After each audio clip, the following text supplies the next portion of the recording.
just a few words of encouragement. And I want to just say to you that I don't know what your personal circumstances may be. I don't know what your goals and your dreams might be, but I genuinely believe in the importance of timing. And maybe you have an issue or goal to do with your health. Maybe you have something to do with your financial position, your wealth. Maybe it has to do with your relationships. Maybe it just has to do with happiness and love. Whatever your goal or your dreams and your desires might be, I want to encourage you and say that your time will come. I want to encourage you and say that you might be going through a season of challenges, a season where you put in your best but you haven't seen the outputs, a season whereby you feel as though no matter how hard you put in, it feels as though all the forces of nature are fighting against you. It could be a season whereby you've lost a loved one. It could be a season whereby you've perhaps lost a job. Perhaps you've lost your focus. You've lost your sense of meaning and desire and reason for wanting to live. It could be that you've lost sight of who you are. You've lost your identity. Whatever your case might be, I want to say to you that you are not alone. And I say that not just for the, using words. I believe that we all have our challenges. And if I sat down with you and I shared some of mine, you might have yourself saying the following words: me too. And unfortunately, maybe I don't get a chance to sit with you and share that with you, but I want to say to you that you're not alone. And by not alone, I don't mean that you're not alone just in suffering. I'm saying that you're not alone in your prayers. You're not alone in your hope and your desire for change.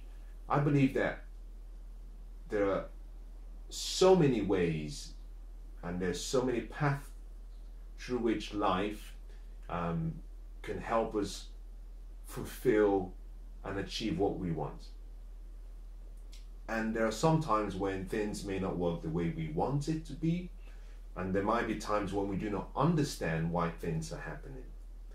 And when we find ourselves in those positions, we have to stop and say, maybe there is something I do not know.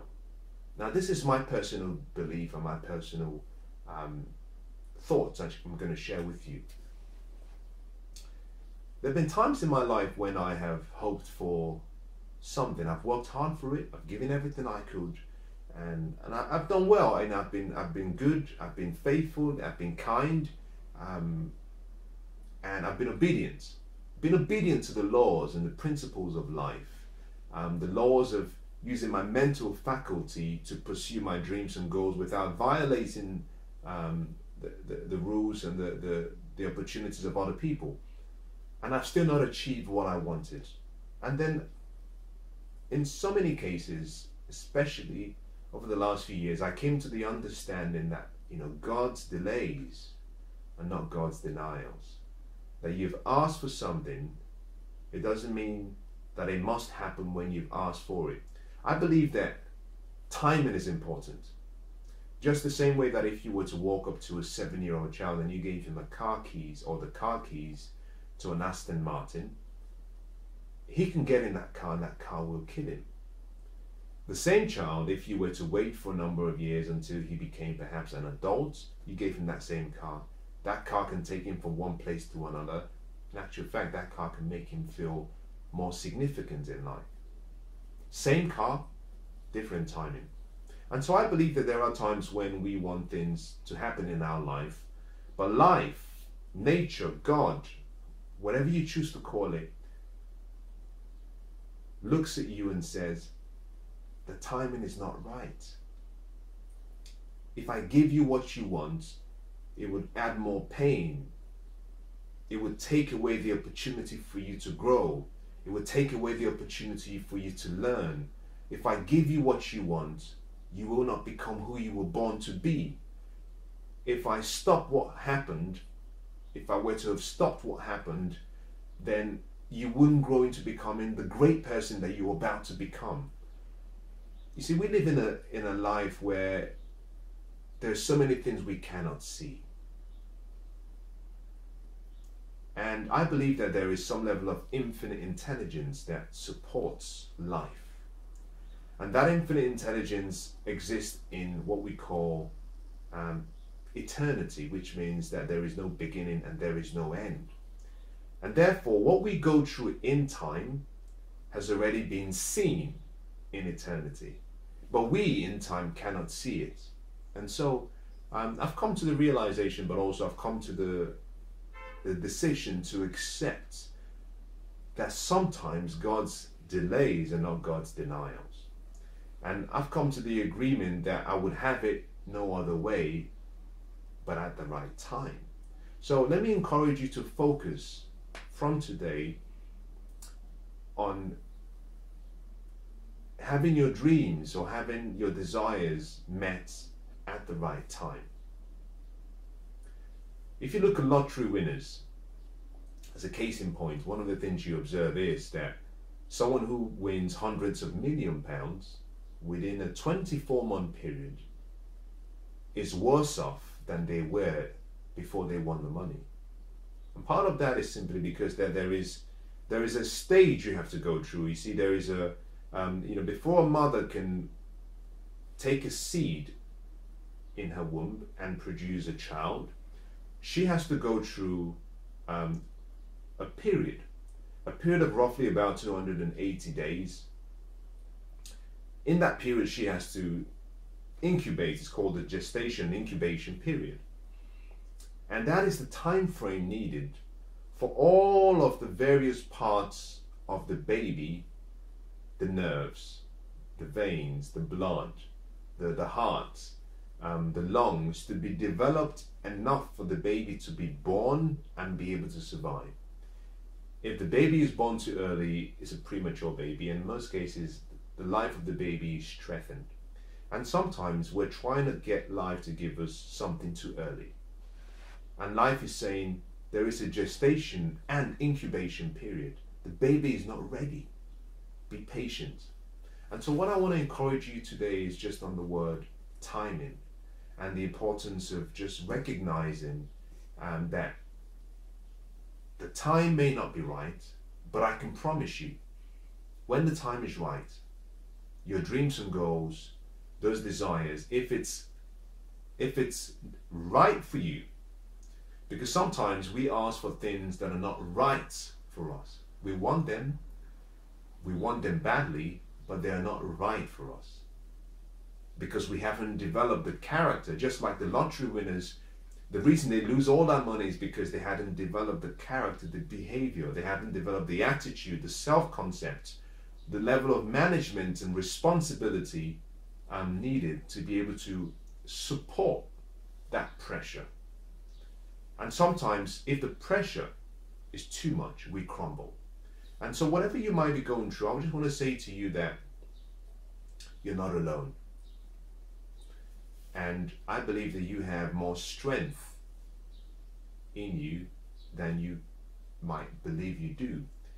And you simply should look within yourself for that support and encouragement to be steadfast, to stay focused, and to wait.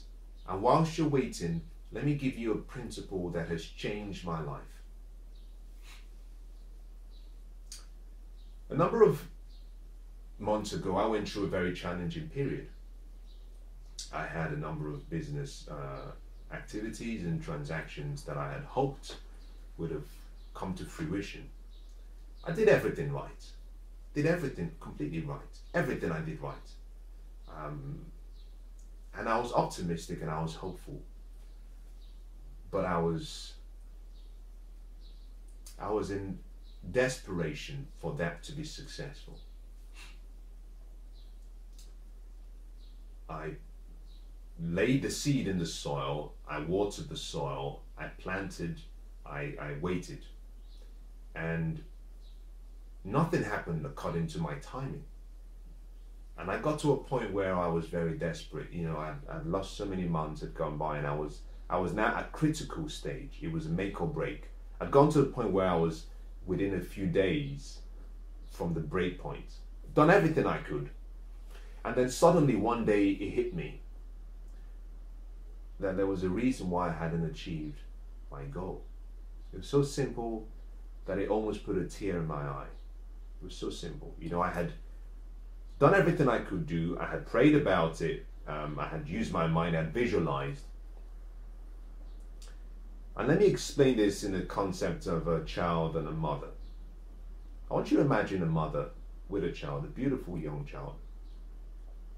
And the child comes up to the mother and says, "Mom, I'm only 5 years old now, but when I'm 7, I like a bicycle. And can you promise me you will give me a bicycle?" And the mother says, "Oh, my love, of course I'll give you a bicycle. I'll buy you one, I promise you, I promise you." The baby smiles, the daughter walks away and goes to play with her friends. The next day, she comes to the mother again and says, "Mom, when I'm 7, can you give me a bicycle, please?" The mother reassures her again. "Yes, of course, I'll get you a bicycle." The baby goes away. The next day she comes back and asks the same question. The mother says, "I told you twice already. What you've asked me, you will get." The baby says, "Thank you, Mom, I know you love me." And she walks away. Now the baby continues to do that for a month. Now by the end of the month, I'm sure you would agree that the mother starts to feel a little bit irritated. Not because of the questions, but simply because it feels like the daughter doesn't trust or doesn't believe what the mother has promised. You see, life looks at us in the same way. When I went through the phase I was going through, I had made my request known. I planted my seed. And I kept going back and asking for the same thing. And then one day it hit me. It hit me just like I just shared this with you, that I should stop asking for the same thing over and over again. The first time I asked, from my heart, my request was made known, that it was heard. I had planted a seed in my mind. I had an image of it becoming a reality. It was heard. Now what I had to do was start to celebrate instead of asking. So, going back to the same example as a child, what would happen if the second day the baby came up to the mom and kissed the mom and said, "Mom, I'm so happy. What a great mother you are. A great mother that has promised to give me a bicycle. Thank you."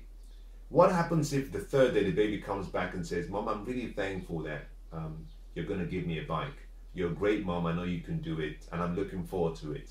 And I might let you ride my bike first." Can you see the difference? The first has doubts. The first has a feeling of, I don't believe you can do it. The second has faith. It has expectation. And that is the word I want you to go away with. Expectation. You see, expectation completes the blessing. Until you apply expectation in your dreams and goals, it won't become a reality. Expectation is what completes the blessing. By expectation, I mean you have to start acting as though what you've asked for has arrived. Some people say, "Well, I can't be grateful. I can't give thanks. I haven't received it." No, you don't give thanks for what you're about to receive. You give thanks in all things. You give thanks in all things, good or bad. You just start being excited, start preparing. You know, what is it in your house that you want? What is it in your family? You expecting a child? Well, start preparing for that child. Start preparing your house for that child. Are you expecting a better relationship with your loved one? Well, start treating them like the person you want them to become. Are you expecting better grades in school? Well, start acting like someone who is already achieving that. Start seeing yourself like this intelligent person you are. Expectation completes the blessing. And so when I went through this challenge and I had this breakthrough moment, I realized that every day I was asking for the same thing, that I was operating from a place of fear, of worry, anxiety. And because of that, because the mind will only move towards its currently dominant thoughts, that the thoughts I had was thoughts of lack, thoughts of it may not work, and so it didn't work. But one morning, there was a shift. I could feel the shift inside me because it hit me that I should stop asking for the same thing over and over again, and I should change my focus from one of it may not happen and probability to one of expectation. Now guess what? As soon as I shut my eyes and said, I see myself having what I want. As soon as I shifted the expectation feeling inside me, as soon as I started to feel, because you must emotionalize the feeling. The emotionalization of the feeling is what gets things going. Expectation is not complete without emotions. Words, thoughts without emotions mean nothing.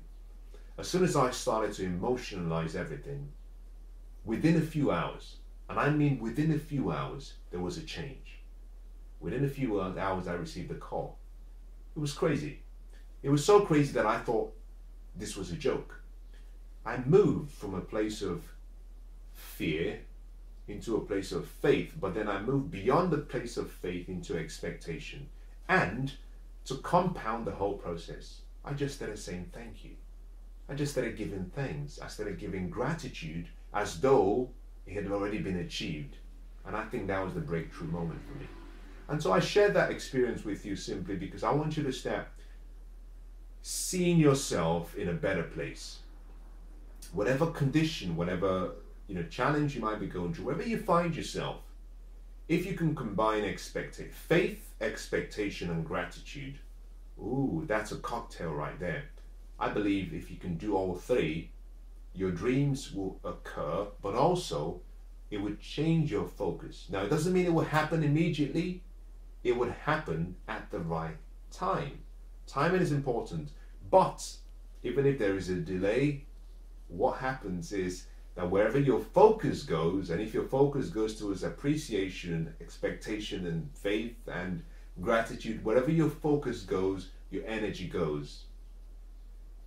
I want to wish you the best. I want to wish you peace of mind. I want to wish you happiness. And I want to say more than anything, to stay focused and always remember that